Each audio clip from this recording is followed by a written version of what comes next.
하면 우리나라 국민 10명 중 6명이 네. 뭐 지난 1년간 긴 시간이죠. 지속적인 우울감, 불안감 이런 거를 느껴왔다. 정신 건강에 문제가 있다라고 얘기를 했으니까 사실은 어떻게 보면 이게 솔직히 10명 중 6명이니까. 그래요. 예. 그래요. 항상 웃는 직종일수록 더 해요, 또 이게. 그럴 것 같아요. 이게 그 서비스일수록 더 하고. 맞습니다. 네, 그래서 저희가 내 마음을 좀 잘 들여다보자는 취지에서 우리 이웃님들 중에 한 분이 정신 건강 상담을 받고 왔습니다. 그래요? 예, 어떤 분인지 저희가 함께 만나보겠습니다.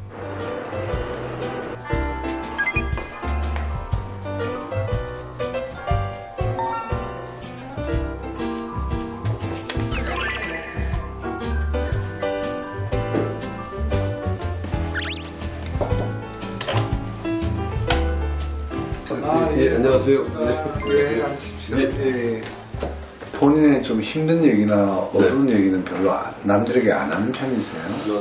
그냥 그때 힘든 시절은 솔직히 잘 생각을 안 하는 게, 뭐, 그 당시에 힘들었지만, 이제, 뭐, 오늘보다 내일이 날 테고. 그래, 굉장히 좋은 네. 얘기인데, 네.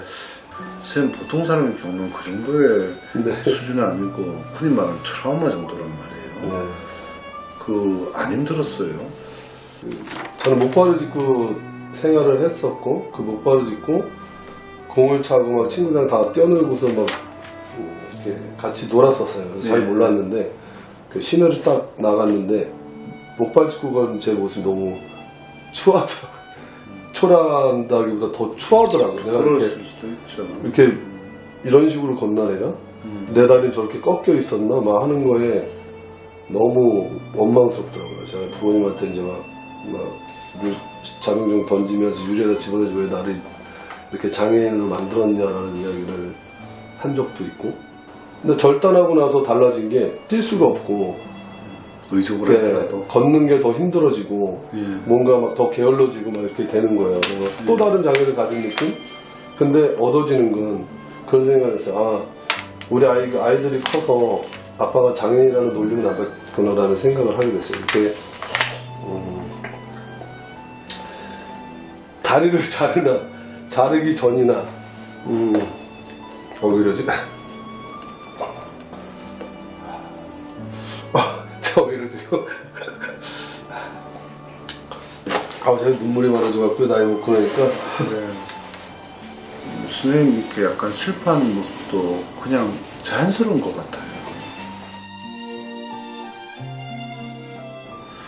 선생님은 우울증 척도도 같이 검사해본데 4점 정도면 뭐 지금 이제 우울감은 별로 없어요. 네. 자, 이게 뭐냐면 구체 항목인데요. 선생님은 그 20점 산내에 다 들어와 계세요. 좋게 표현하면 조금 의지가 강한 사람, 나쁘게 표현하면 굉장한 자기주관, 쉽게 말해서 똥꼬집 같은 거죠. 그래서 이런 자기주관이 강한 게 선생님이 어떤 목표의식을 가지고 막 밀고 갈 때는 보통 사람보다 훨씬 강력한 힘을 냈을 거예요. 단 어떻게 보면 너무 거친 거죠. 맞아. 그게 긍정화가 되는 측면에서는 좋을 수는 있어요. 네. 또 한편은 이제 방어죠, 그죠? 선생님 말씀하신 대로.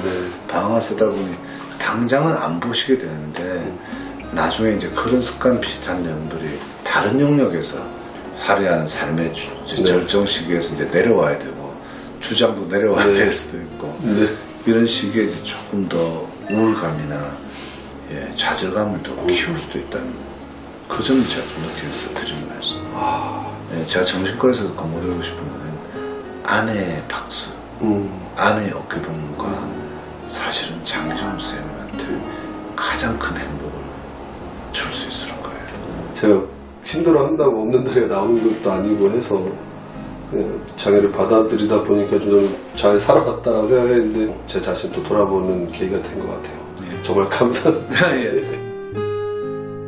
정신 건강 상담하는 거는 또 잘 볼 수가 없는데 사실 그렇죠. 그렇죠? 네, 예, 맞아요. 지금 거의 처음 봤는데 한민수 의원님 지금 자기를 들여다보는 시간이었잖아요. 어땠습니까? 지금 딱 저기 가셨을 때? 지금도 눈가에 눈물이 이렇게 맺히셨어요. 저도 그래요. 근데 저도 글썽글썽하게 돼요. 네. 그렇죠. 저는 이게 뭐 지난 그 긍정적으로 오게 된 것들이 그냥 그렇게 살아야지라는 생각보다 그냥 아픈 기억들을 생각하지 않고 살아가려고 했었던 것 같아요. 근데 그렇게 이제 목표만 보고 이제 살아왔었는데 원장님하고 이제 상담을 하면서 지난 이제 그런 힘들었던 것들이 생각나면서 내가 주변을 많이 좀 의식하고 그리고 또 자기 방어적인 생각을 갖고 많이 살았었구나라는 생각들이 느껴지더라고요. 영상을 보면서 저도 사실은 굉장히 슬펐어요. 마음이 아팠고 네네. 그러면서도 되게 감동을 많이 받았는데 하민수 이유님은 외모부터 하셨던 운동 지금도 마찬가지고 정말 나는 강한 사람, 나는 정말 센 사람, 의지가 강한 사람. 이 의식이 아마 스스로를 많이 지배하고 있었던 것 같긴 한데 말씀하시는 걸 들어보면 사실 마음의 결이 되게 고우신 분 같지 않아요? 네. 마치 글 쓰시는 분 같지 않아요? 그냥 말씀하시는 것만 들어보면 그렇죠, 예. 그래서 그 간극이 얼마나 심했을까라는 생각이 들어서 더 마음이 그랬어요. 맞아요. 예. 정신과의 심리상담을 제가 딱 두 가지 단어로 요약을 시켜드리자면요. 공감과 환기예요. 공감과 환기. 예. 본인의 마음을 다 틀어놓고 이렇게 어떤 전문가를 통해서 자기 얘기를 못할 때가 있잖아요. 심지어 뭐 내 짝한테도 못하잖아요. 그렇죠. 그래서 아주 객관적인 아무도 듣지 않는 그런 객관적인 전문가에게 마음을 표현해 보는 것 자체가 또 전문가에게 공감을 받아보는 것 자체가 마음에 응어려진 상처를 좀 치유할 수 있는 능력이 있습니다. 두 번째는 제가 환기라고 그랬잖아요. 네. 그죠?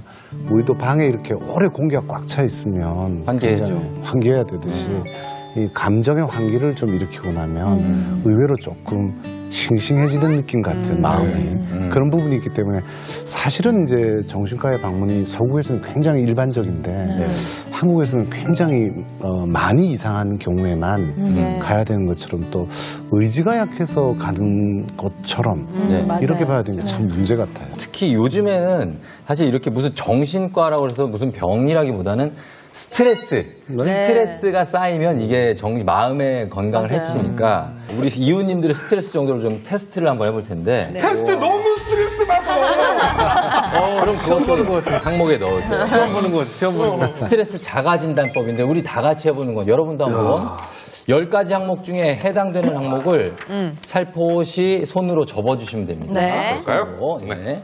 가겠습니다. 첫 번째, 한 달에 2번 이상 극심한 스트레스를 경험한다. 나는 그런 거죠.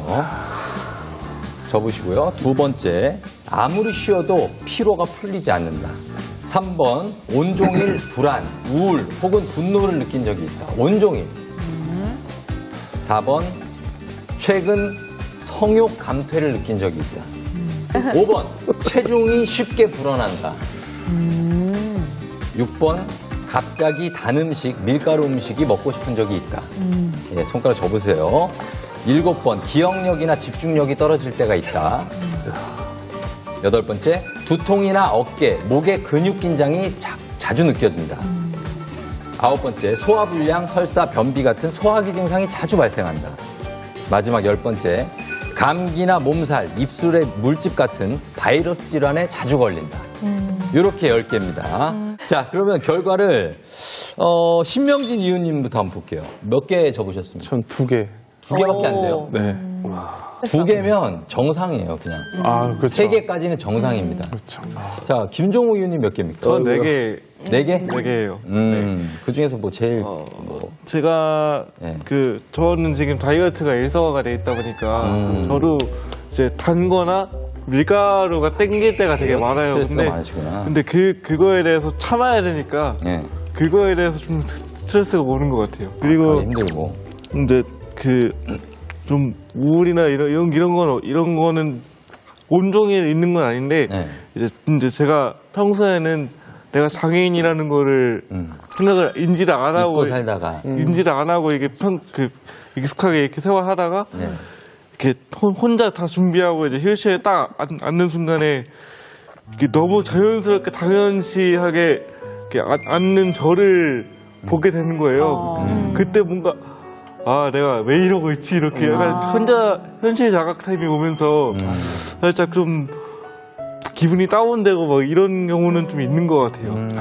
뭐 심영진 의원님도 공감하시는 부분이 있나요? 이게 장애인들이 네. 장애를 잊는 경우가 있어요. 아니, 그쵸. 뭐. 네. 네. 그런데 어느 순간 그걸 딱 내가 장애라는 걸 인지하는 그 순간, 순간 이 마음이 이렇게 내려앉죠. 딱 무너지는 무너져. 순간이었어요? 심영진 의원님 같은 경우는 어떤?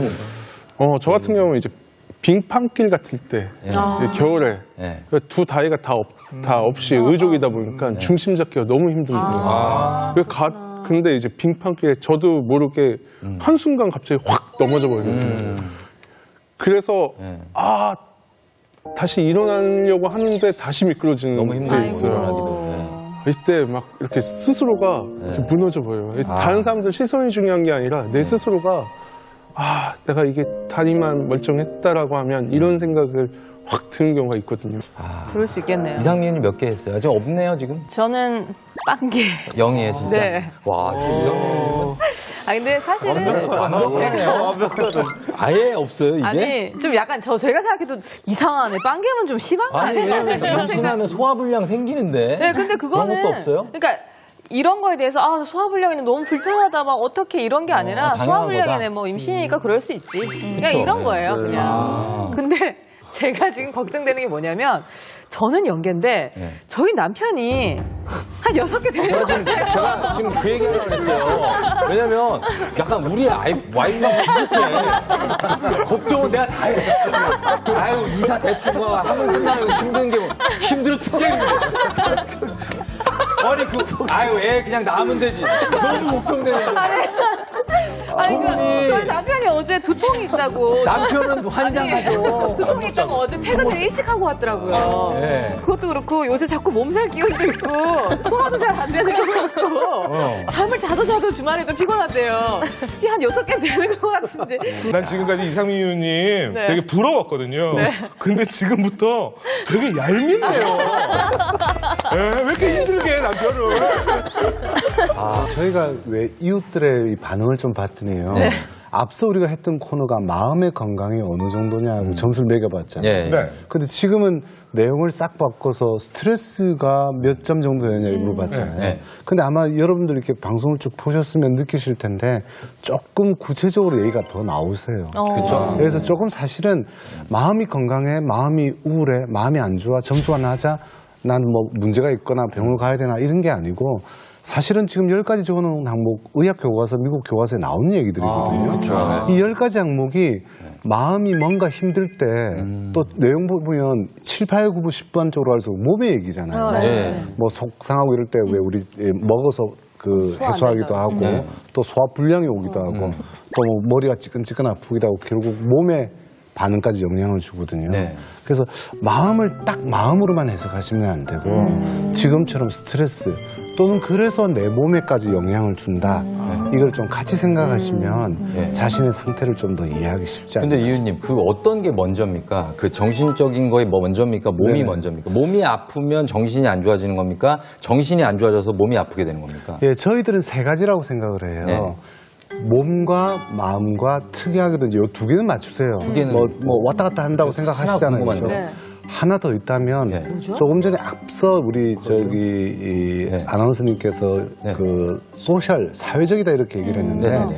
몸과 마음과 인간관계가 그 사람의 인간관계. 예, 건강과 행복의 가장 큰 행복 지수예요. 맞아. 또 의외다. 인간관계. 네네. 그래서 보통은요, 이게 사회성에서 굉장히 발달 발달, 적고 계시네.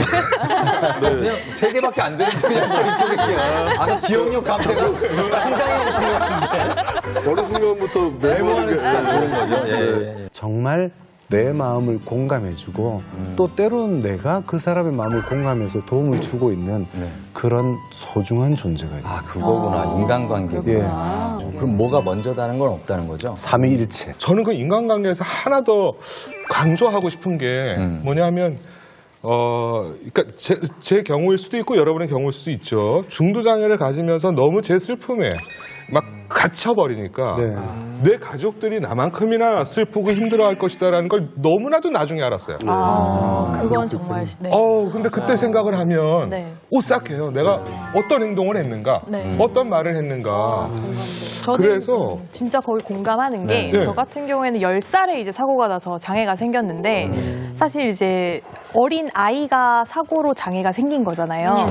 근데 그 당시에 어린 저는 잘 몰라요. 그 상황을 제대로 이해하지 못하는데 그 당시에 저희 부모님이 받았을 충격, 심리적 충격과 이 문제들을 사실은 장애가 있는 부모들, 그러니까 장애 아동이 있는 부모들이 그 충격을 고스란히 받는데 그거에 대해서 이렇게 상담을 하거나 이런 경우들이 많이 없더라고요. 그래서 생각해보면 부모님들이나 이런 주변 가족들이 받는 충격이나 이런 마음의 상처들을 또 잘 치유해야 되는 그래서 하고 싶은 얘기가 네. 당사자와 그 가족들, 주변인들이 네. 관계를 건강하게 갖고 그죠. 가려면 맞아요. 같이 상담을 받고 맞아요. 같이 교육을 받아야 되는 게 정말 너무 공감해요. 중요하겠더라고요. 네, 정말 공감해요. 네. 그래서 저희가 우리 이웃님 중에 한 분의 어머니